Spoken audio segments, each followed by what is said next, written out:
Je voudrais terminer ce temps qu'on a vécu avec un message et je voudrais rapidement vous amener avec moi dans 2 Chroniques chapitre 29 et à partir du verset 22.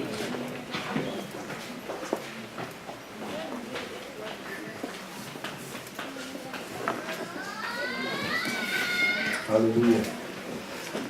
Le titre de mon message, c'est 3 pas pour un leadership d'influence. En tant que chrétien, tu es le sel de la terre, tu es la lumière du monde. C'est-à-dire que quand tu es né de nouveau, Jésus-Christ veut te placer dans une position de leadership. Déjà, ça faisait partie des bénédictions de l'ancienne alliance. Tu seras la tête et tu ne seras pas la queue. Ça veut dire que tu vas être un meneur et pas simplement un suiveur. Tu vas créer l'initiative, tu vas ouvrir des chemins qui n'ont pas encore été ouverts. Amen. Et Jésus a augmenté ça. La nouvelle alliance est une augmentation de l'ancienne alliance. Jésus a dit, vous êtes le sel de la terre. Et vous êtes la lumière du monde. Et c'est le thème de notre convention. Lève-toi et brille, parce que tu es la lumière du monde. Tu es le sel de la terre, tu es la lumière du monde. Dieu t'a donné une position de leadership, c'est-à-dire une position d'influence. La lumière de Jésus-Christ en toi te pose en responsabilité et en influence sur ceux qui sont autour de toi. Alléluia. Même si la lumière vient juste de se lever en toi, même si tu te sens jeune et fragile en Jésus-Christ, la lumière qui est en toi n'est pas une lumière faible, n'est pas une lumière fragile. Amen. Et elle te met dans une position de bénir et d'influencer les autres.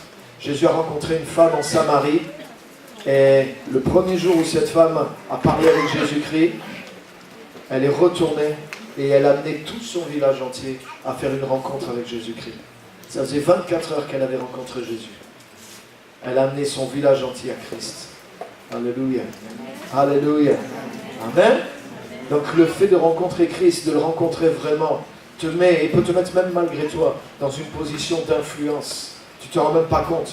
Mais la lumière s'est allumée en toi, le sel est placé en toi, ta nature est changée au travers de ta rencontre avec Christ et tu es dans une position de leader et d'influence. Amen. Dis à ton voisin, je suis le sel de la terre.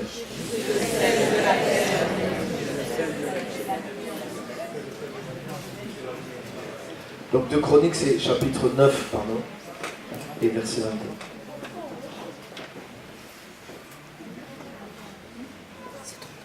Voilà, merci beaucoup. Et le roi Salomon fut plus grand que tous les rois de la terre en richesse et en sagesse. Après que Dieu lui ait parlé pendant la nuit. Et verset 23, et tous les rois de la terre recherchaient la face de Salomon. Waouh! Pour entendre sa sagesse que Dieu avait mise dans son cœur. C'est ce qu'on a vu tout à l'heure. Lève-toi, brille, resplendis. La gloire de Dieu s'est levée sur toi. Et des nations marcheront à ta lumière. Il y a, dans le commandement de Jésus, il y a l'ordre d'aller vers les nations. Mais on voit aussi que dans la puissance de la lumière qu'il a mis à l'intérieur de nous, il y a aussi un autre phénomène qui va se passer, c'est que les nations vont marcher à notre lumière. Israël était la lumière des nations, mais il est arrivé un moment dans la vie de Salomon qu'il y avait une telle abondance, il y avait une telle gloire, il y avait une telle sagesse, il y avait une telle présence de Dieu, il y avait une telle richesse dans son royaume. Lui qui était un leader de nation, lui qui était un roi, que les autres rois de la terre ont été tellement impressionnés par sa renommée qu'ils recherchaient sa face. C'est la même expression qu'il est dit pour Dieu.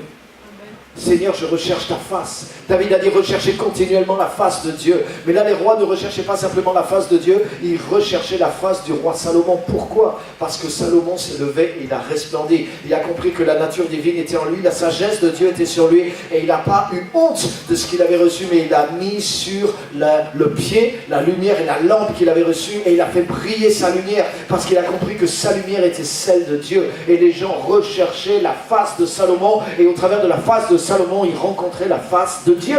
Amen. Alléluia. Alléluia. Tu n'es pas devenu la lumière du monde pour devenir populaire, mais tu es devenu la lumière du monde pour rendre Jésus populaire. Tu es devenu le sel de la terre pour rendre gloire à Jésus-Christ, pour manifester Jésus-Christ, pour attacher les autres à Jésus-Christ, pour agrandir la renommée de Jésus-Christ et de son royaume. Alléluia. Amen. Amen. Au moins on est 5 à être d'accord sur ça. Alléluia.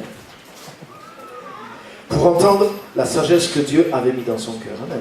Regarde Toujours dans le même chapitre, verset 20.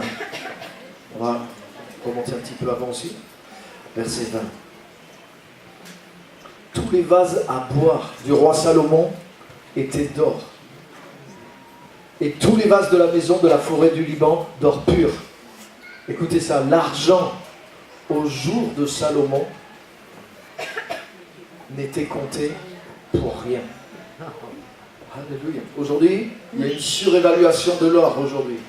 L'or, depuis 10-15 ans, depuis la crise, l'or augmente.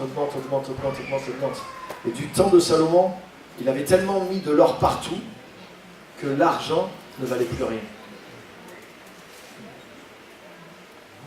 C'est dur à imaginer, mais ça s'est passé. Alléluia. C'est-à-dire quand tu allais sur le marché, les gens qui vendaient des trucs d'occasion, ils vendaient des trucs en argent, quoi. Comme aujourd'hui tu fais marché au plus, tu achètes des vieux trucs en ferraille que tu dois retaper. Là tu trouvais des trucs en argent, parce que l'argent n'avait plus de valeur. Donc les gens vendaient ça pour faire un petit peu de monnaie et pour survivre. Tellement le pays est devenu dans une autre dimension. Oh, alléluia. Regarde, toujours, même chapitre, verset 27. Le verset 27. Et le roi fit que l'argent dans Jérusalem était comme les pierres. Il fit que les cèdres étaient en quantité comme les sycomores qui sont dans le pays plat. Les cèdres, c'était un arbre extraordinaire avec lequel on faisait des meubles de qualité, avec lequel on faisait des instruments de musique de qualité. C'était un arbre rare qui met longtemps à pousser, c'était un arbre d'une grande valeur. Et le roi Salomon a rendu les cèdres courants. Alléluia. La Bible dit, les justes poussent dans la maison de l'Éternel. Ils s'élèvent comme les cèdres du Liban. Le cèdre, c'est l'image de la justice de Dieu qui pousse parmi les gens. Et le roi Salomon a fait ces choses-là. Il a rendu l'argent comme les pierres. Ça n'avait plus de valeur. Tellement c'était devenu commun. Et ce qui était la mode du roi Salomon, c'était l'or. Lui, il buvait dans la vaisselle en or. Ça rouille pas. C'est inoxydable. Tu peux le mettre au lave-vaisselle, il n'y a pas de souci. Je te garantis, j'en ai chez moi aussi. Qui c'est qui a de la vaisselle en or chez lui? Personne. Même pas un petit peu de peinture d'or sur l'assiette, ça existe, ça existe des fois. Personne. Tu sais qu'il y a quelques bijoux en or. Ah bah oui. Ouais. Ah, bijoux, hein. Ah bah oui. Mais de la vaisselle. C'était quoi les bijoux à son époque alors quand la vaisselle était en or? Waouh. Amen. Je voudrais te donner, près de ces versets, quelque chose. 3 pas pour un leadership d'influence. La première chose que Salomon a fait, il a augmenté sa valeur. Alléluia. Tu veux devenir une personne d'influence pour Dieu, augmente ta valeur. Augmente ta valeur. Augmente ta valeur. Alléluia. Il y a des fois des gens, ils veulent rentrer dans le ministère. Seigneur, donne-moi une église. Pasteur, donne-moi une église. Seigneur, donne-moi une église pour que je puisse prêcher à quelqu'un. Mais le ministère ne commence pas comme ça. Le ministère, il commence par toi.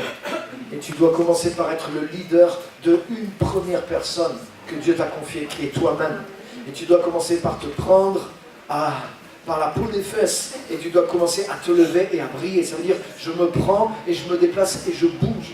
C'est-à-dire que je dois devenir la personne que je veux être. Je veux devenir celui qui prêche, ça veut dire que je dois devenir un modèle. Donc si je dois devenir un modèle, je dois devenir la personne qui va aller là où je veux que les autres aillent. Je ne veux pas dire aux autres, allez là, alors que moi je ne suis pas allé d'abord en premier.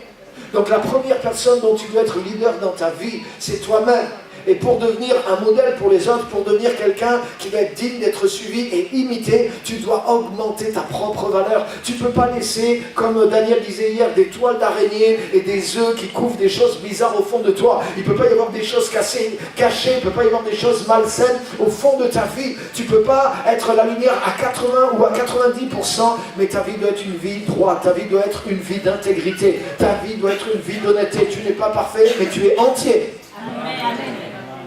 Alléluia. Être intègre, ça veut dire être entier. Ça veut dire je suis à 100%. Si je me trompe, c'est de bonne foi. Si j'ai fait une erreur, je te demande pardon. Mais sache que dans mes intentions, c'est droit. Dans ce que je suis, dans ce que je veux, dans ce que j'espère, ce vers quoi je suis tendu, j'y suis sincèrement et j'y suis à 100% dedans. Alléluia. Et tu sais quoi? Il y a une chose que tu peux toujours faire. Peut-être tu n'as pas encore une foule à qui prêcher. Peut-être tu n'as pas encore beaucoup de disciples. Peut-être tu n'as pas encore ton groupe de 12. Mais il y a une chose que tu peux toujours faire et tu n'es pas là pour perdre ton temps. Tu peux investir et augmenter ta valeur. Alléluia. Il y a quelque temps, j'ai prêché sur ce que David a légué à Salomon. Il lui a dit, écoute mon fils, vous vous en rappelez? Il lui a donné quelques paroles, tout l'héritage en quelques paroles. Il lui a dit, mon fils, connais le Dieu de ton père. Comment tu dois augmenter ta valeur? En connaissant le Dieu de ton père. Tu dois développer une connaissance personnelle de Dieu. Et c'est ça qui va augmenter ta valeur. Tu dois développer une connaissance personnelle du Saint-Esprit. Le Saint-Esprit ne doit pas être un étranger pour toi, mais il doit devenir un ami. Il doit devenir une relation proche, intime et prioritaire sur toutes les autres relations. C'est facile de vivre avec le Saint-Esprit. Alléluia. Le Saint-Esprit n'est pas quelqu'un de difficile à vivre. C'est nous qui devons être difficiles à vivre pour lui. Amen. La seule souffrance dans la relation avec le Saint-Esprit, c'est celle que je lui impose. Et je devrais souffrir.